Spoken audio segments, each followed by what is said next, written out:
Welcome back, everybody. I'm going to hop right into this Exodus chapter 15 and 16 today. The first chapter we're going to read is called The Song of Moses and Miriam. Let's hop right into it. It says, Then Moses and the Israelites sang this song to the Lord. I will sing to the Lord, for he is highly exalted. Both horse and driver he is hurled into the sea.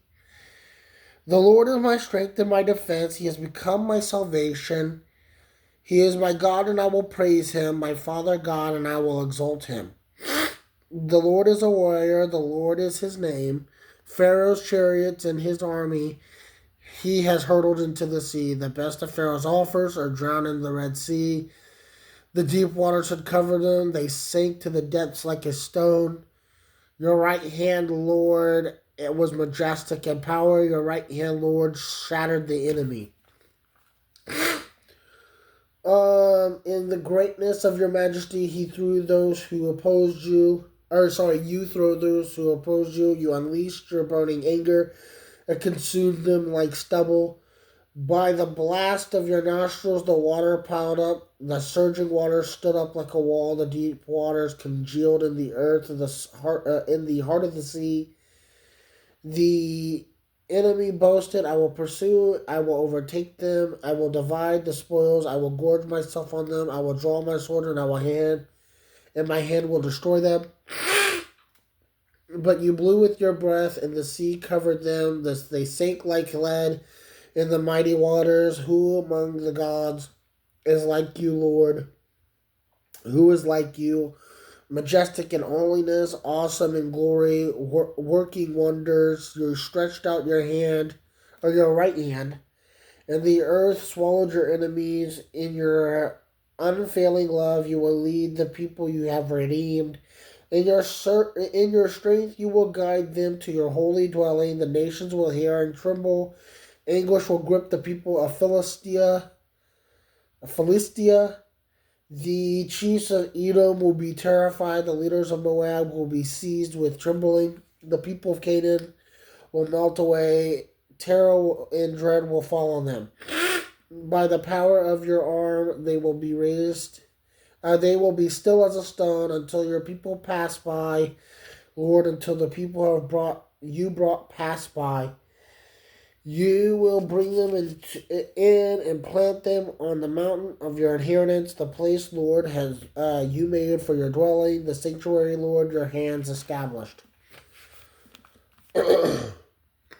The Lord reigns forever and ever. When Pharaoh's horses, chariots, and horsemen went into the sea, the Lord brought the waters of the sea back over them, but the Israelites walked through the sea on dry ground.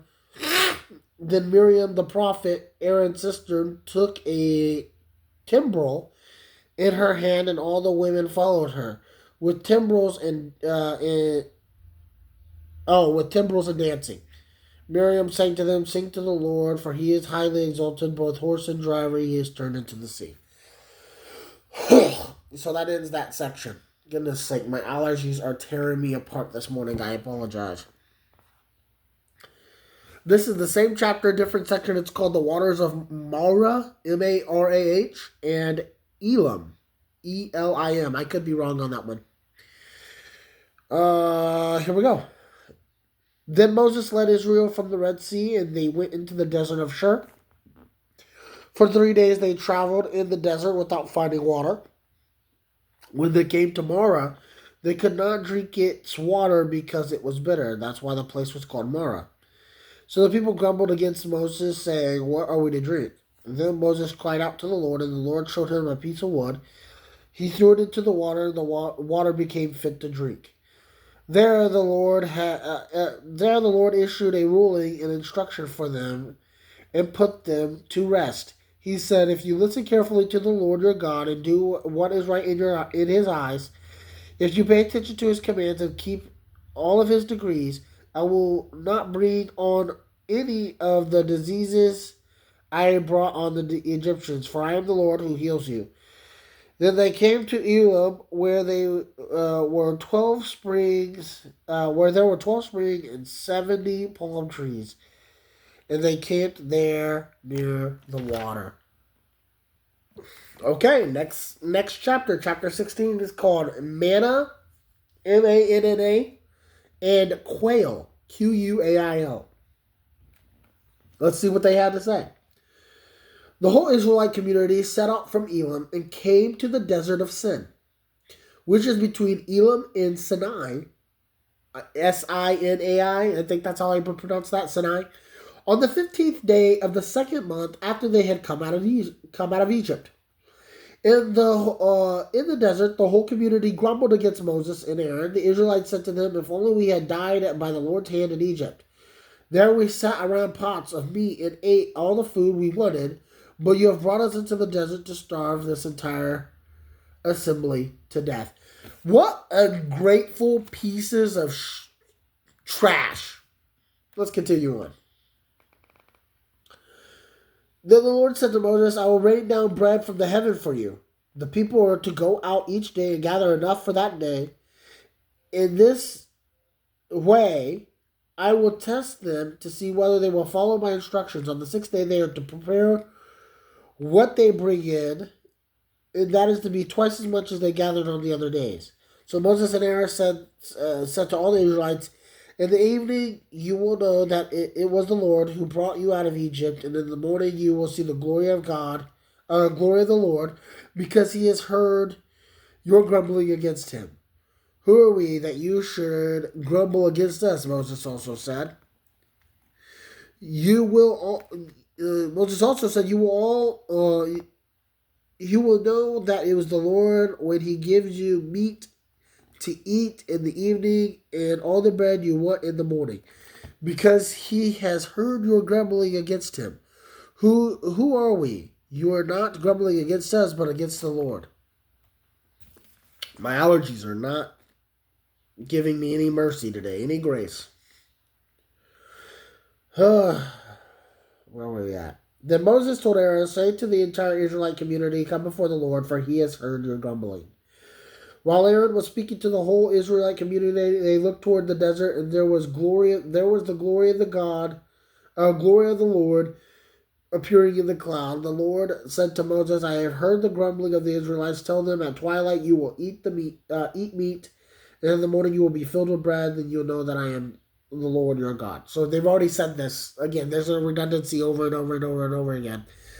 The evening quail came and covered the camp, and in the morning there were a layer of dew around the camp. When the dew was gone, thin flakes of frost on the ground appeared on the desert floor. When the Israelites saw it, they said to each other, "What is this?" For they did not know what it was. Moses said to them, "It is the bread the Lord has given you to eat. This is what the Lord has commanded. Everyone is to gather as much as they need. Take an omer," which means, what the heck does that mean? What number is that? OMER? It's a CABC. It says, here's the tration. That is possibly about 3 pounds or about 1.4 kilograms. Okay. Where were we at? Well, where we at? We're here. Take an omer for each person you have in your tent. The Israelites did as they were told. Some gathered much, some gathered little. And when they measured it by the omer, the one who gathered much did not have too much, and the one who gathered little did not have too little. Everyone had gathered just as much as they needed. Then Moses said to them, "No one's to keep any of it till morning." However, some of them paid no attention to Moses. They kept part of it until morning, but it was full of maggots and began to smell. So Moses was angry with them. Each morning, everyone gathered as much as they needed, and when the sun grew hot, it melted away. On the sixth day, they gathered twice as much, 2 omers for each person, and the leader of the community came and reported this to Moses. He said to them, "This is what the Lord commanded. Tomorrow is to be the last day of the Sabbath." Sorry. Let me read that again. Tomorrow is to be a day of Sabbath rest, a holy Sabbath to the Lord. So bake what you want to bake and boil what you want to boil. So bake what you want to bake and boil what you want to boil. Goodness sake, I cannot read today. Save whatever is left and keep it until morning. So they saved it until morning, as Moses commanded, and it did not stink or get maggots in it. Eat it today, Moses said, because today is a Sabbath to the Lord. You will not find any of it on the ground today. 6 days you are to gather it, but on the seventh day, the Sabbath, there will not be anywhere. There will not be any. Nevertheless, some of the people went out on the seventh day to gather it, but they found none.